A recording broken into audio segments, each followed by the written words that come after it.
Hey everybody, today I'm making an army helmet. For this build, I used EVA foam, craft foam, putty, super glue, paint, cutting tools, sanding tools, safety gear, scissors, razor pens, and a box cutter. So this is an instructional video for those who picked up my army helmet pattern and completely missed the Colonial Marine video, which is just an army helmet build with extra steps. So what you want to do to make a normal army helmet is take the template, linked below, and trace it onto a sheet of EVA foam floor mat. Again, including the hash marks. I can't stress that enough. It's how you line up your pieces. Alright, moving on. Weighted the floor mats down with machinist blocks so the foam doesn't slide around while I'm working. I cut those out with the work knife, which I continually sharpened in order to keep the cut clean and uniform. I'm also being careful to make sure that my blade is angled perfectly straight up and down. This will prevent any ridges or depressions from forming in the foam after I join the two sides. You'll notice that I only made a pattern for one side. That's because it's really all you need, and it's better for symmetry as well. I flipped the shapes to get the reverse side. Sometimes I'll connect the two halves in the middle or in the front just to help hide the seam where it's going to be most visible. As I trace, I'm making sure to get all the registration marks so that I can line up the pieces later. And I'm labeling them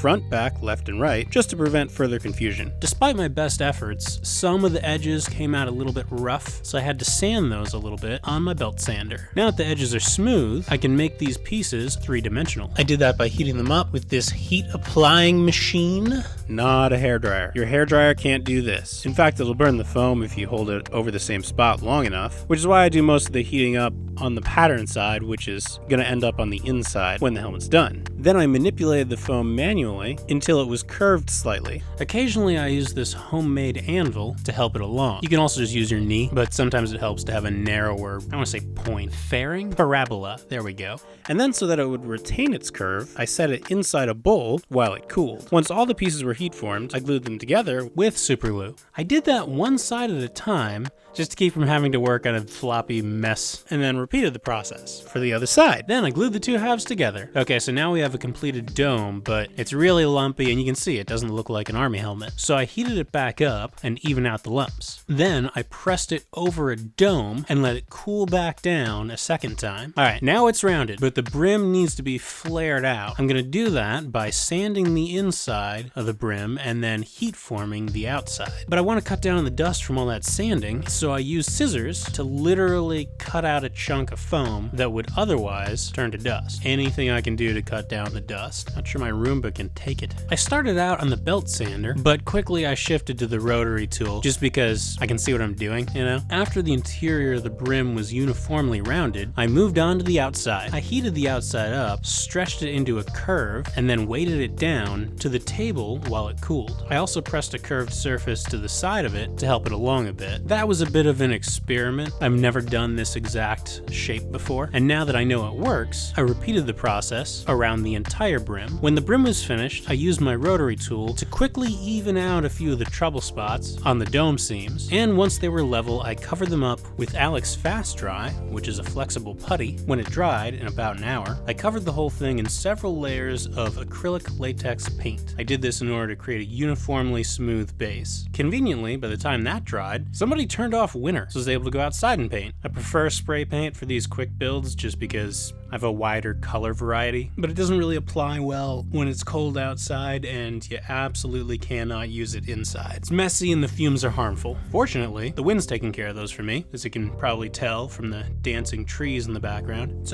caught a break. After I had complete coverage, I let it air out overnight, and in the morning, it was a nice army green. And that's how to make a US Army helmet. Thanks for watching, everybody. Hope you enjoyed this video. Once again, I'd like to thank my patrons. These videos just wouldn't be possible without the support of my patrons. So if you enjoy these builds, want to see more of them, and want your build request to carry a bit more weight, then think about heading on over to the Patreon page, where you can enjoy ad-free early uploads. Anything you can pledge goes towards improving the video quality and shop equipment, as well as allowing me to put together bigger and more exciting projects for you on the channel. Alright, don't forget to like and subscribe, hit the bell icon to be notified of the future uploads, because it's kind of at a totally random schedule. And let me know what other props you'd like to see me make in comments down below. Thanks again, happy crafting, see you later!